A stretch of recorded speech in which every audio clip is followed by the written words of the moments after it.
بسم الله الرحمن الرحيم ولو نشاء لمسخناهم على مكانتهم فما استطاعوا مضيا ولا يرجعون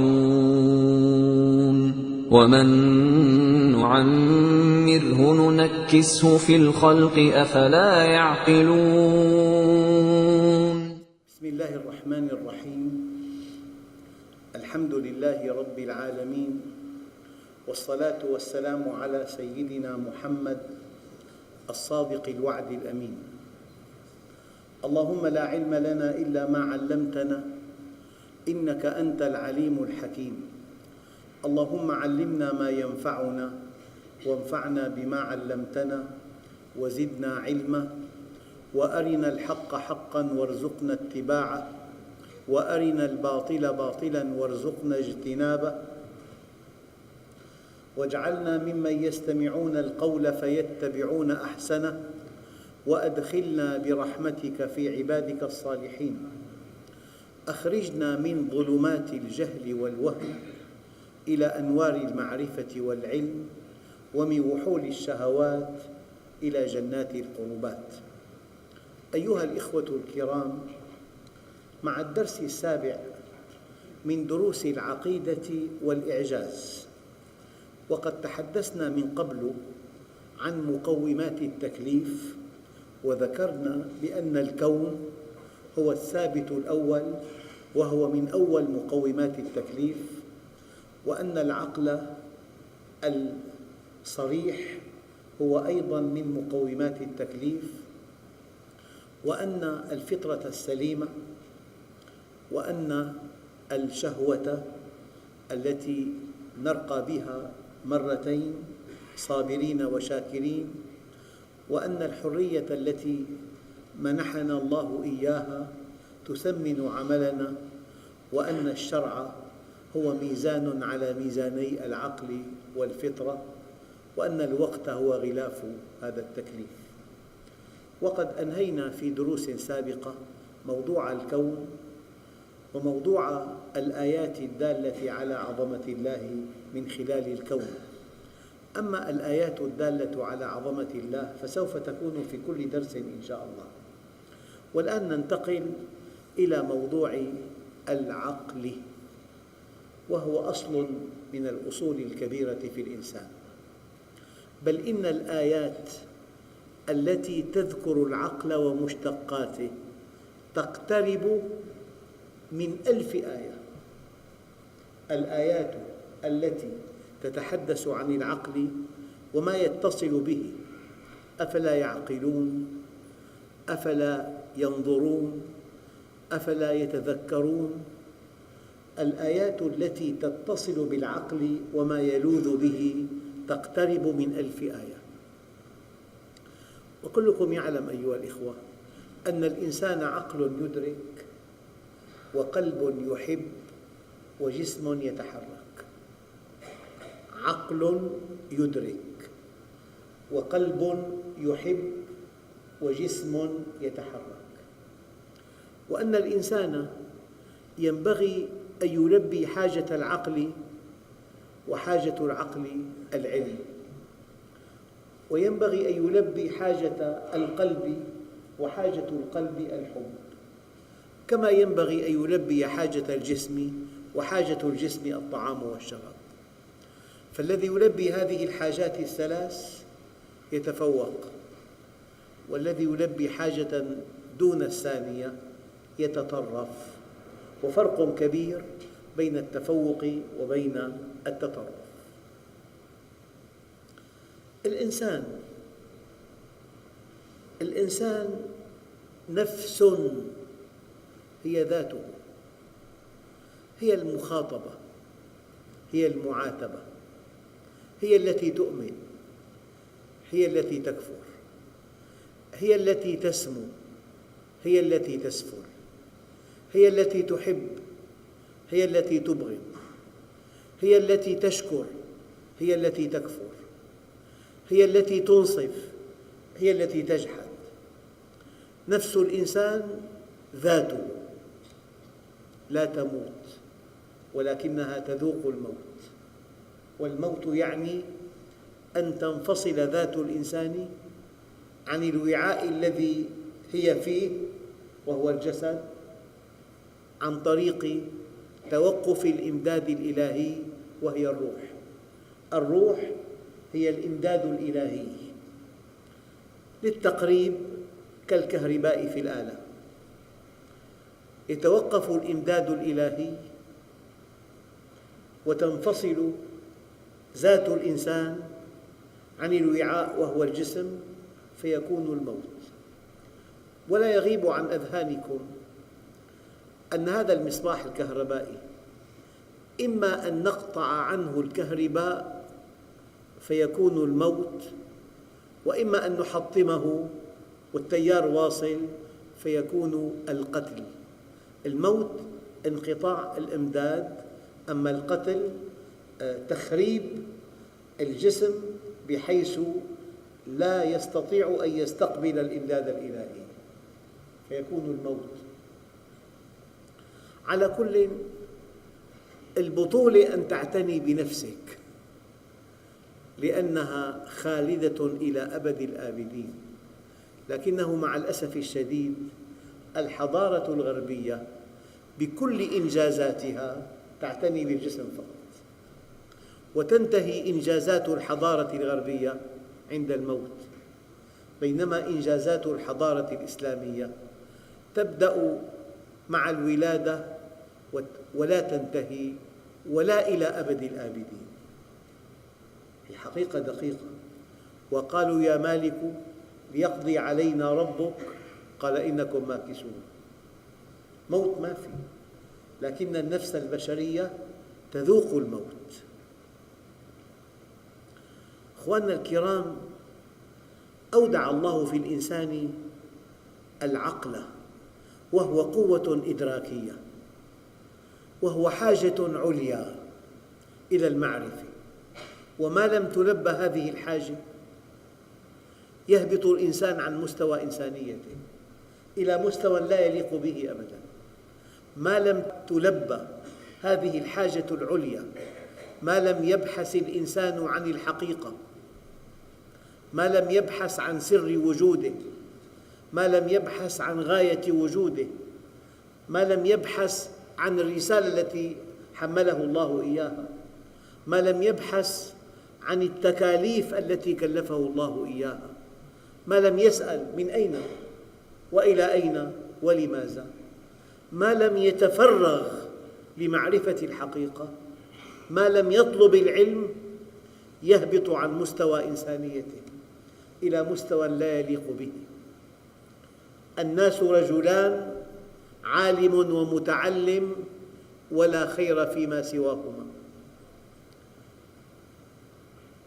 يا بني، العلم خير من المال، لأن العلم يحرسك وأنت تحرس المال، والمال تنقصه النفقة والعلم يزكو على الإنفاق. يا بني مات خزان المال وهم أحياء، والعلماء باقون ما بقي الدهر، أعيانهم مفقودة وأمثالهم في القلوب موجودة. الناس ثلاث: عالم رباني، ومتعلم على سبيل نجاة. الصنف الثالث: وهمج رعاع، أتباع كل ناعق، لم يستضيئوا بنور العلم ولم يلجأوا إلى ركن وثيق، فاحذر يا كميل أن تكون منهم. كلام سيدنا علي. إذن العقل قوة إدراكية، وما لم تلبى هذه القوة الإدراكية يهبط الإنسان عن مستوى إنسانيته ويقترب من البهيمية. لذلك قال تعالى: أموات غير أحياء. موت النفس: إنهم كالأنعام بل هم أضل سبيلا، كأنهم خشب مسندة وما أنت بمسمع من في القبور.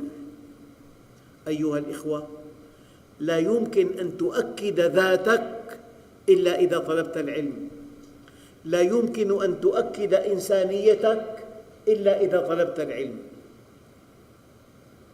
أيها الإخوة، هذا العقل ما هو؟ هو مجموعة مبادئ.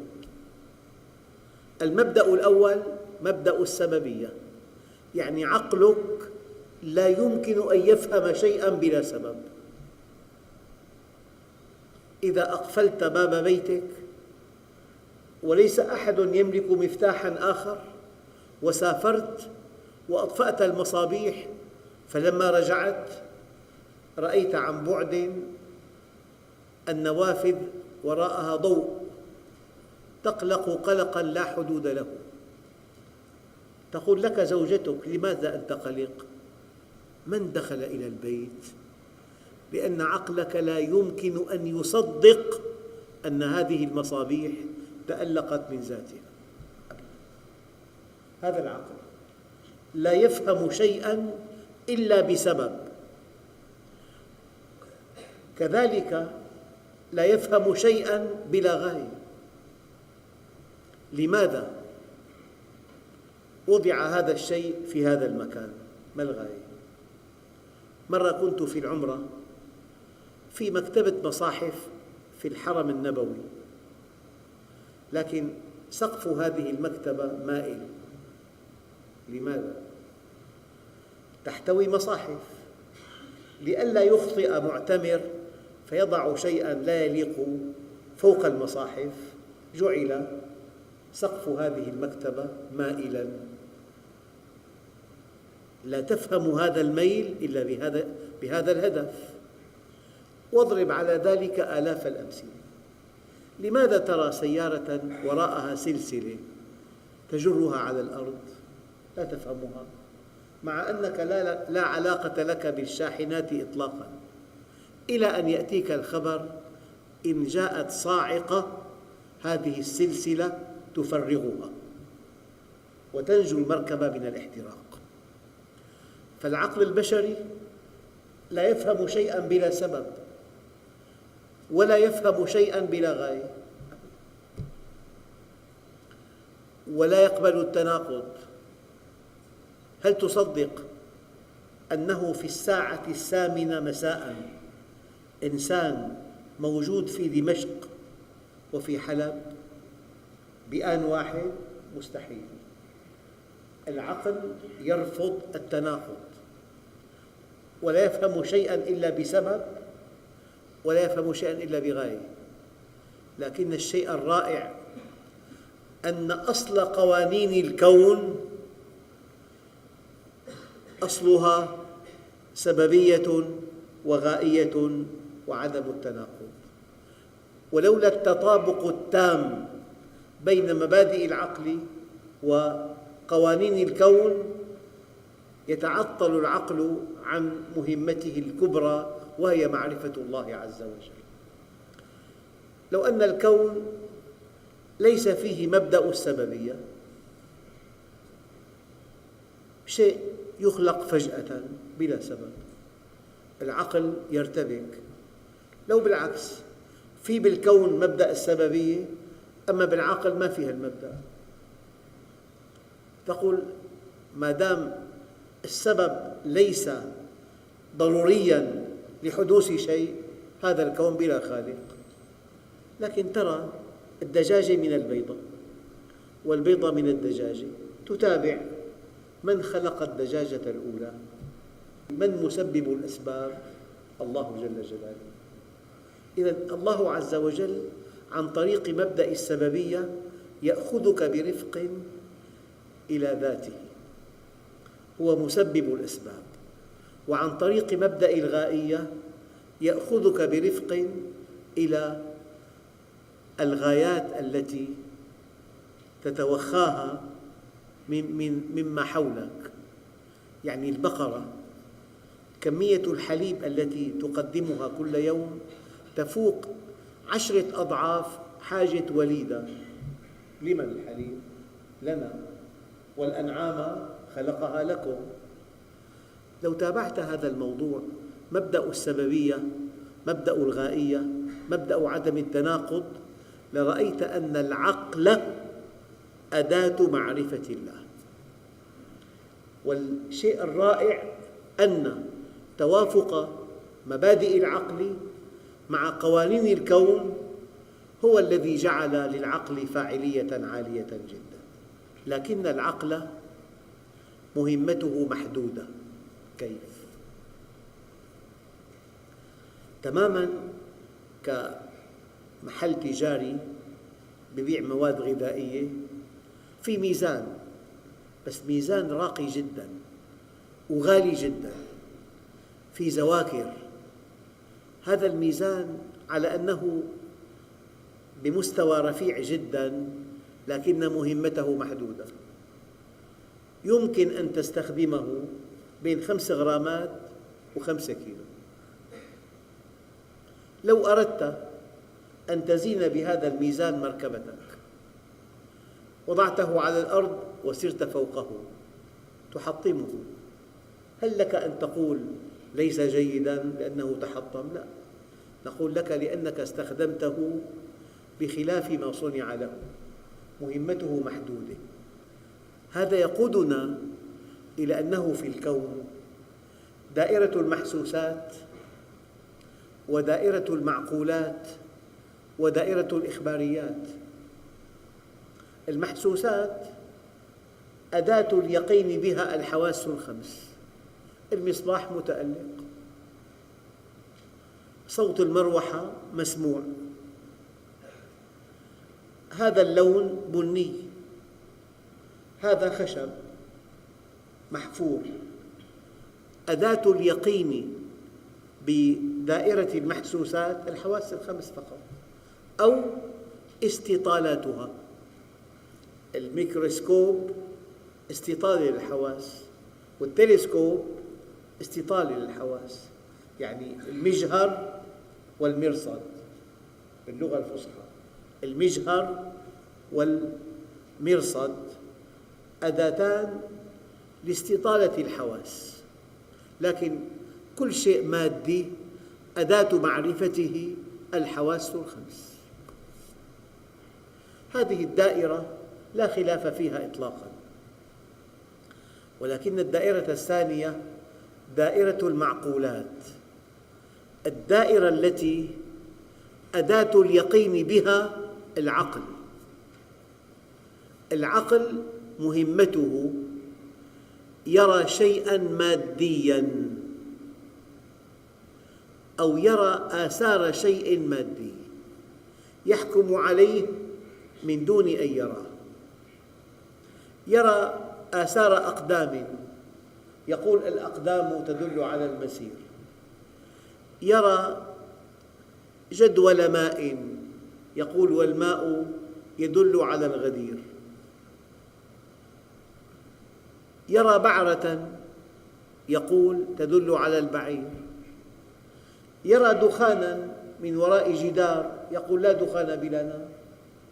هذه مهمة العقل، تعطيه آثار شيء يؤمن بالشيء، يعني شيء غابت ذاته وبقيت آثاره. غابت ذاته وبقيت آثاره. أداة اليقين به هو العقل. المصابيح متألقة، هذه آثار الكهرباء. الصوت مكبر، تكبير الصوت آثار الكهرباء. إذن مهمة العقل هو أداة يقين لدائرة المعقولات، أي أشياء غابت ذواتها وبقيت آثارها.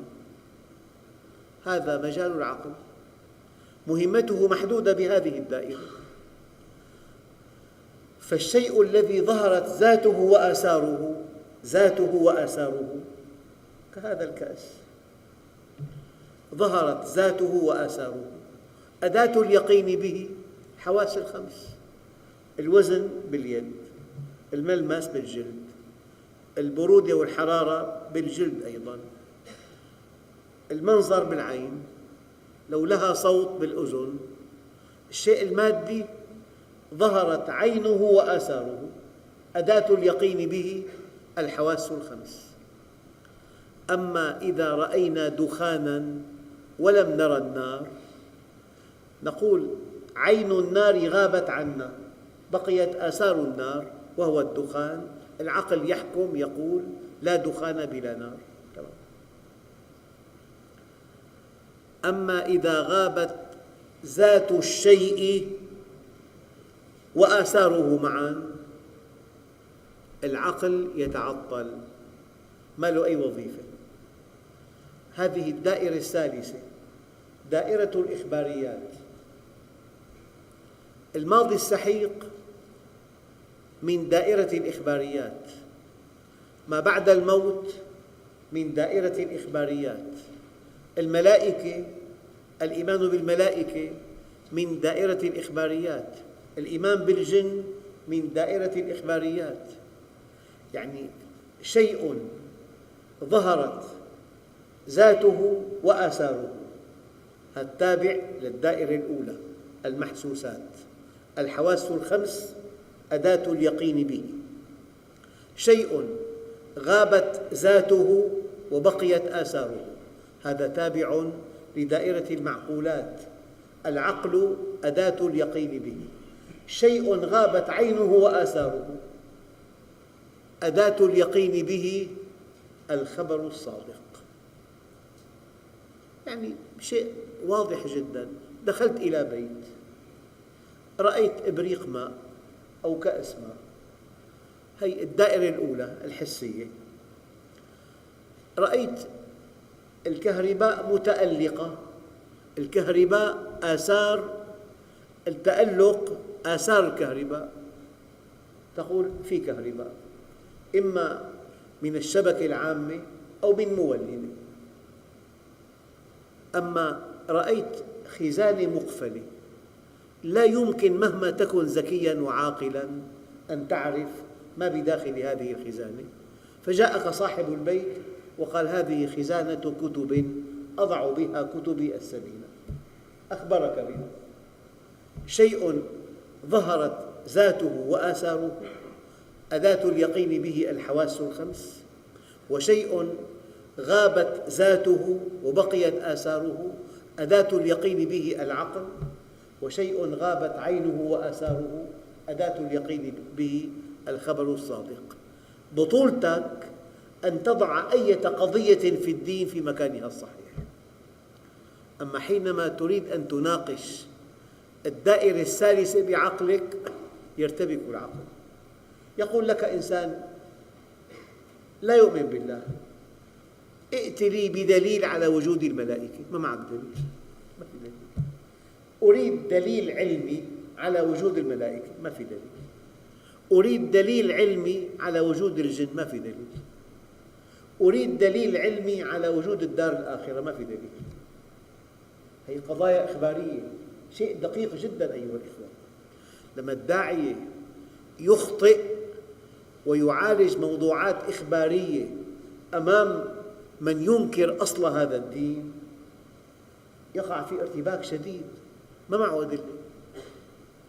بطولتك أن تضع أي قضية في مكانها الصحيح، قضية حسية، قضية عقلية، قضية إخبارية.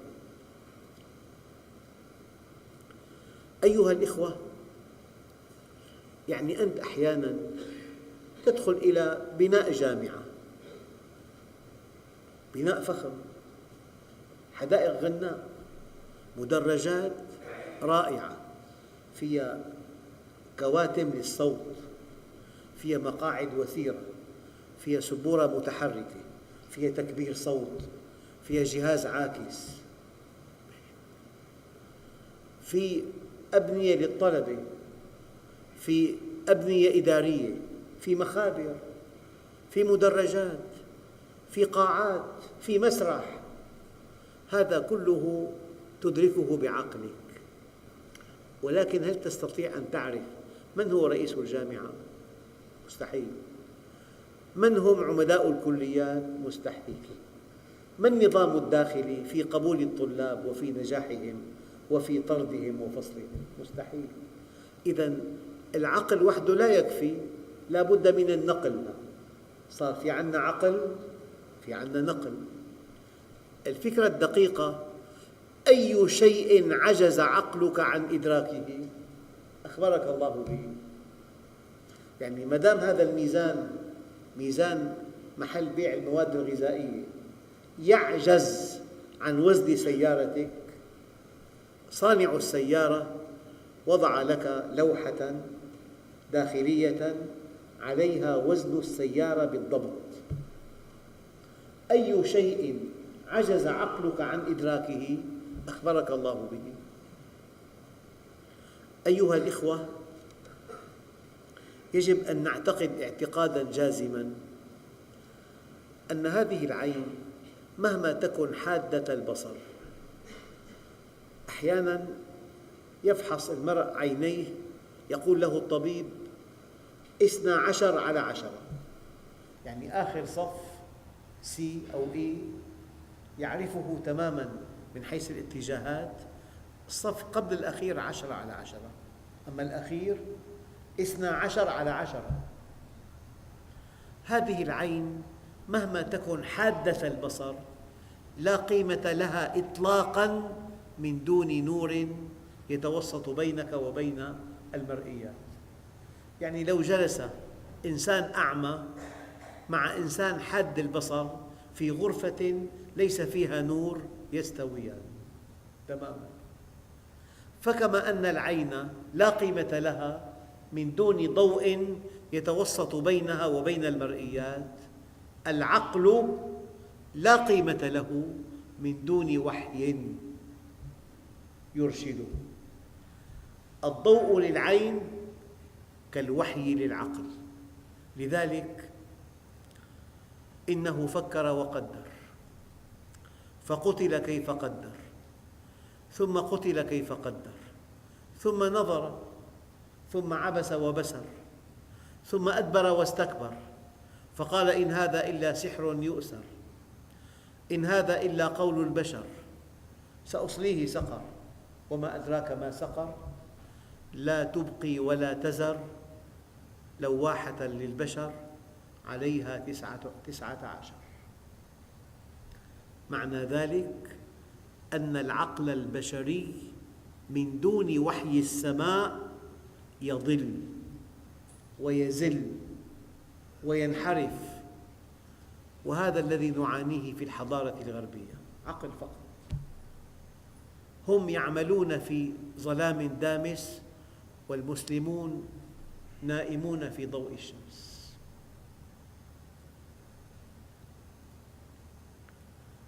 الآن هناك عقل صريح وهناك عقل تبريري.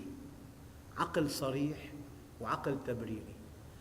العقل الصريح يقودك إلى الحقيقة، لكن العقل التبريري تستخدمه لغير ما صنع له.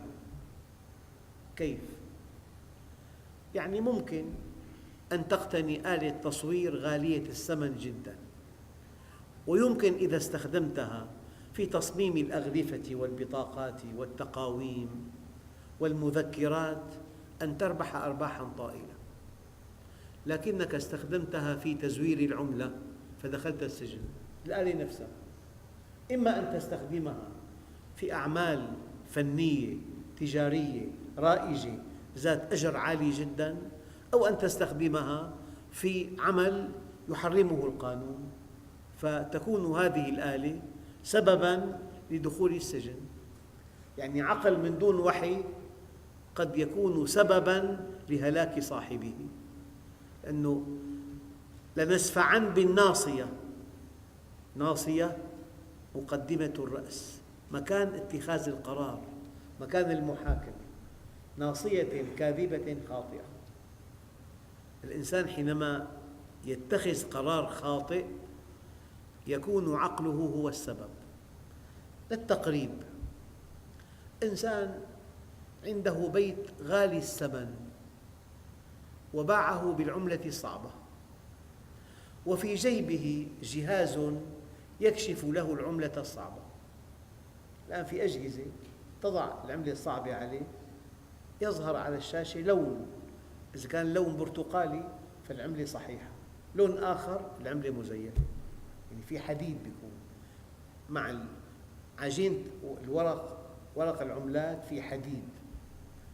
فباع بيته بسعر غالي جدا، وفي جيبه جهاز لكشف العملة المزورة ولم يستخدمه.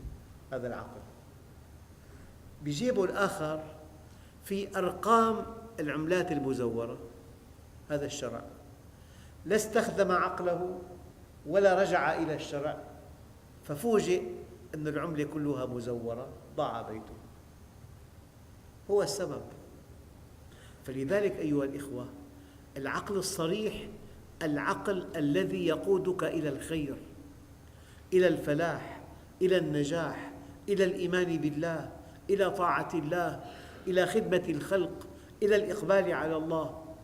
وأما العقل التبريري كأن تحتل بلداً وتزعم أنك احتللته من أجل الحرية والديمقراطية، فإذا الواقع عكس ذلك، نهب للثروات وقتل للبشر بلا حساب.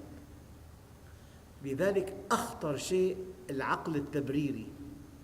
هذا عقل ساقط محتقر، يغطي الشهوات، يغطي الانحرافات، يغطي التفلت. وكلما جلست مع إنسان عاصٍ واستمعت إلى تبرير أعماله، هو يستخدم عقله التبريري. وكلما التقيت مع إنسان عاقل مستقيم مؤمن يستخدم عقله الصريح. لذلك الحق دائرة تتقاطع فيها 4 خطوط: خط النقل الصحيح، وخط العقل الصريح، وخط الفطرة السليمة، وخط الواقع الموضوعي. العقل الصريح، النقل الصحيح، الفطرة السليمة، الواقع الموضوعي. أيها الإخوة، كما قلت قبل قليل، العقل حينما تستخدمه لخلاف ما خلق له يكون سبب الدمار. إنه فكر وقدر فقتل كيف قدر. لكن العقل يستنير بوحي السماء، ويستنير بتوجيهات الخالق الصانع الحكيم. أيها الإخوة، حينما يقول الله عز وجل: الرحمن علم القرآن خلق الإنسان علمه البيان. الآن العقل والمنهج. أيعقل أن يعلم الإنسان القرآن قبل أن يخلق؟ أيعقل أن يعلم الإنسان القرآن قبل أن يخلق؟ كيف الآية؟ قال: ترتيب الآية ترتيب رتبي وليس ترتيباً زمنياً. يعني لا معنى لوجود الإنسان من دون منهج يسير عليه. لذلك القرآن هو المنهج، كآلة غالية الثمن عظيمة النفع معقدة الصنع. الشركة التي اشتريتها منها نسيت أن ترسل لك تعليمات، فأنت إن استخدمتها من دون تعليمات أعطبتها، وإن خفت عليها جمدت ثمنها. أليست التعليمات أهم من الآلة؟ هذا معنى قوله تعالى: الرحمن علم القرآن خلق الإنسان علمه البيان. الرحمن علم القرآن خلق الإنسان علمه البيان. جاء تعليم القرآن مقدماً على خلق الإنسان تقديماً رتبياً لا تقديماً زمنياً. العقل يمكن أن يصل بك إلى الله، ولكن لا يمكن أن تحيط بعقلك بالله عز وجل، ولا يحيطون بشيء من علمه إلا بما شاء. كمركبة أقلتك إلى شاطئ البحر، لكنك بهذه المركبة الأرضية لا تستطيع أن تخوض بها عباب البحر ولا أمواج البحر. والذي قلته قبل قليل: أي شيء عجز عقلك عن إدراكه أخبرك الله به، وكأن العقل حصان تركبه إلى باب السلطان، فإذا دخلت قصر السلطان دخلت وحدك، يعني أنت بعقلك وصلت إلى الله.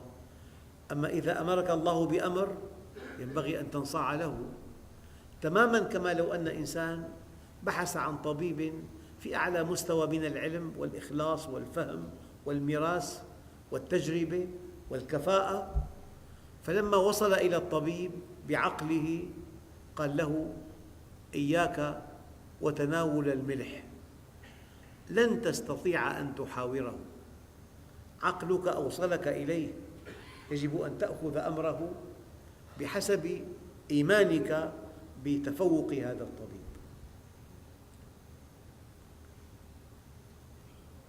لكن نحن العقل كما حياتنا كلها فيها خطوط حمراء، كذلك أمام العقل خطوط حمراء كثيرة جداً، لكن أبرز هذه الخطوط: تفكروا في مخلوقات الله ولا تفكروا في ذاته فتهلكوا. العقل أعجز من أن يتفكر في ذات الله، كما قلت قبل قليل، العقل موضوع مادي، ذات الله لا يمكن أن يحيط بها عقل، لذلك من أعمل عقله في ذات الله ربما هلك، ربما اختل، ربما أصيب بالجنون. يقول عليه الصلاة والسلام: تفكروا في مخلوقات الله ولا تفكروا في ذاته فتهلكوا. إذن هناك خطوط حمراء لا بد من أن تراعى في موضوع العقل.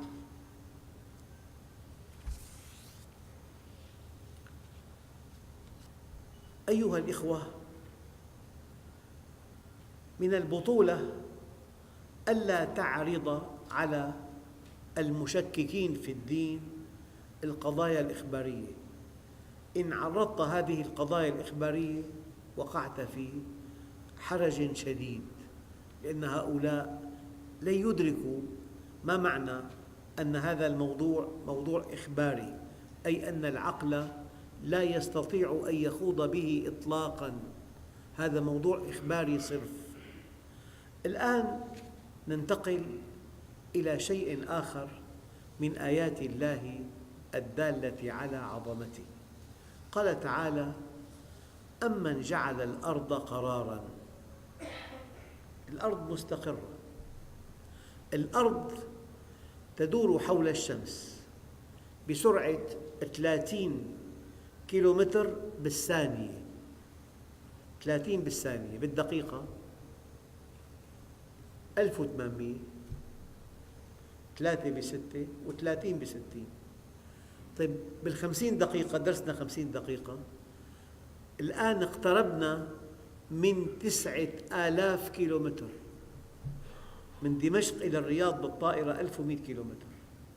نحن على الأرض وهي في دورتها حول الشمس قطعنا تقريباً 9000 كيلومتر، وترى الجبال تحسبها جامدة وهي تمر مر السحاب. مع هذه الحركة الأرض مستقرة. مرة زرت مسجد في اسطنبول، الدليل السياحي أخذني إلى المحراب وأطلعني على عمود رخامي، والجامع مبني من 700 عام، وطلب مني أن أدير العمود. العمود له قاعدة وله غطاء، دار معي في فضاوة مليمتر واحد. 700 عام ما ضغط هذا العمود، لو ضغط لا يتحرك. أمن جعل الأرض قراراً، الأبنية جادة، والدليل الزلازل.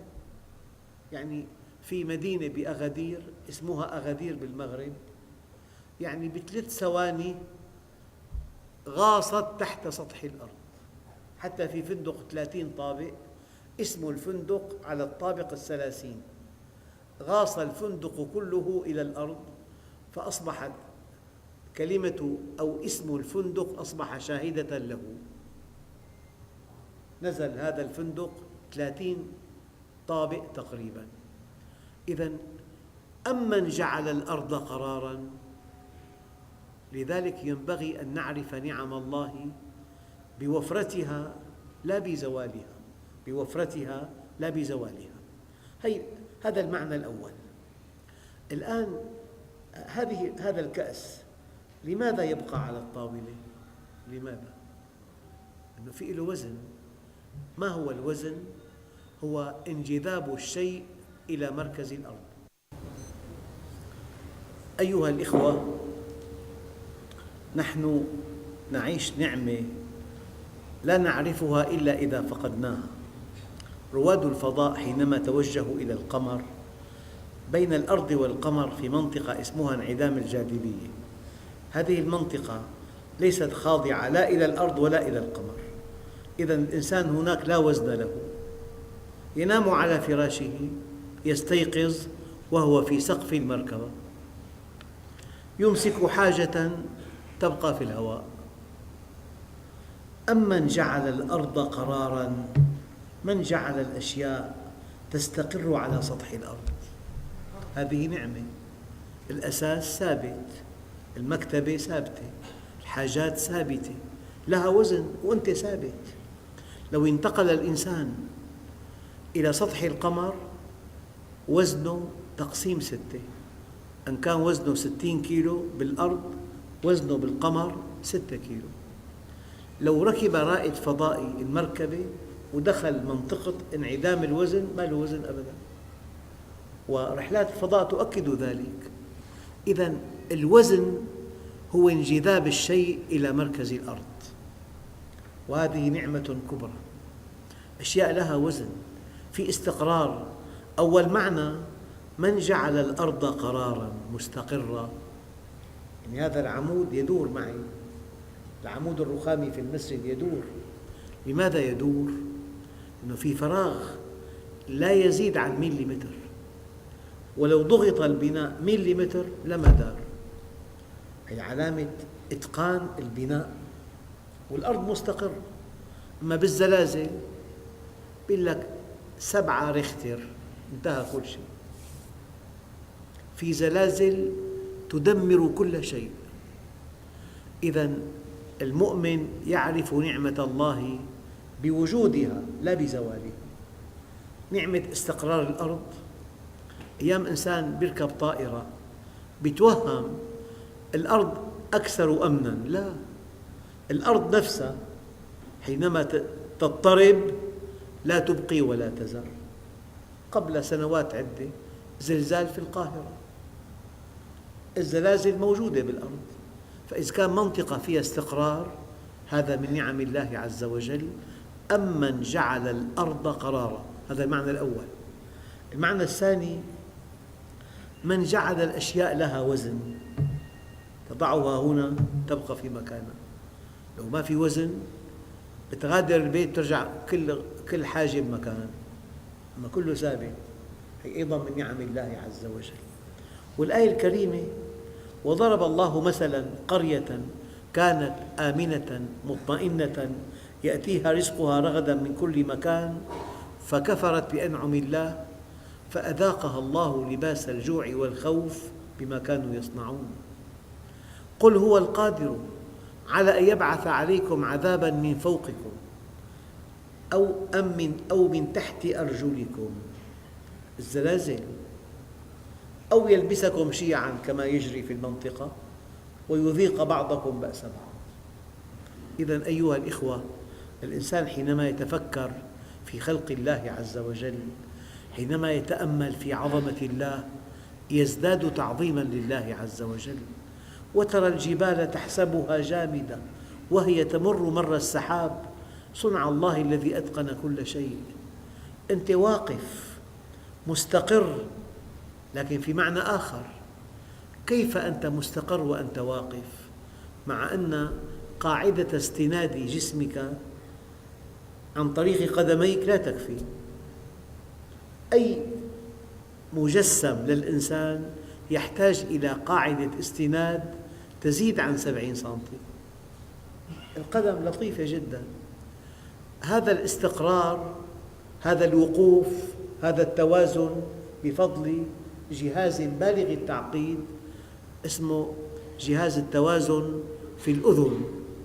قنوات فيها سائل، والسائل سطحه أفقي، فالإنسان إذا مال والسائل بقي أفقياً وصل إلى مكان في القناة لم يكن فيها سائل، يدرك الإنسان أنه مال، يصحح. لولا هذه القنوات الثلاث لما استطاع إنسان أن يقف على سطح الأرض، يقع رأسه، والدليل الميت يقع لا يقف، تعطل هذا الجهاز. يعني الإنسان لما يفكر أنه أنا استقراري على الأرض بفضل نظام الجاذبية، استقراري على الأرض بفضل سكون الأرض مع حركتها، مع أنها تسير. يعني كما قلت قبل قليل، نحن قطعنا في هذا الدرس 9000 كيلومتر، يعني محيط الأرض 40,000، قطعنا 9000 كيلومتر بسرعة 30 كيلو بالثانية، والأرض مستقرة، والأشياء لها وزن أيضاً، والإنسان جهز بقنوات التوازن، وهذا من حكمة الله عز وجل. لذلك إن في خلق السماوات والأرض واختلاف الليل والنهار لآيات لأولي الألباب الذين يذكرون الله قياماً وقعوداً وعلى جنوبهم ويتفكرون في خلق السماوات والأرض ربنا ما خلقت هذا باطلاً سبحانك فقنا عذاب النار. ربنا ما خلقت هذا باطلاً سبحانك فقنا عذاب النار. أيها الإخوة، دائماً وأبداً أردد هذه المقولة: التفكر في خلق السماوات والأرض أوسع باب ندخل منه على الله، والتفكر في خلق السماوات والأرض أقصر طريق إلى الله، لأنه يضعك وجهاً لوجه أمام عظمة الله، لأنه يضعك وجهاً لوجه أمام عظمة الله. وإذا قلت العقل ولعلي أقصد به الفكر، تفكرك في خلق السماوات والأرض سبب معرفتك بالله. فلذلك هذا اللقاء الطيب عنوانه العقيدة والإعجاز. والإعجاز أن تتفكر في هذه الآيات. استقرار الأرض يعني شيء آخر. أنت حينما تذهب إلى أستراليا، الكرة أستراليا في أسفل الكرة، تذهب إلى هناك ترى السماء فوقك والأرض من تحتك، شيء بيحير. إذن ما هو العلو؟ هي الجهة المقابلة لمركز الأرض. هذا نظام العلو، الجهة المقابلة لمركز الأرض. أمن جعل الأرض قراراً تنعم بالاستقرار، أمن جعل الأشياء لها وزن. بعدين لو أنت على أرض أضعاف مضاعفة وزنها وحجمها لكان وزنك 200 كيلو، ولو ما في قنوات توازن لاحتجت إلى أقدام كأقدام الفيل، يصبح المشي أشغالاً شاقة. هذا التفكر يعرفك بالله عز وجل وبدقة صنعك، صنع الله الذي أتقن كل شيء، صنع الله الذي أتقن كل شيء. لقد خلقنا الإنسان في أحسن تقويم ثم رددناه أسفل سافلين.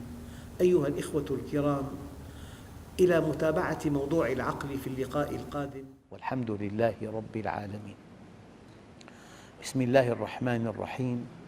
الحمد لله رب العالمين، والصلاة والسلام على سيدنا محمد الصادق الوعد الأمين.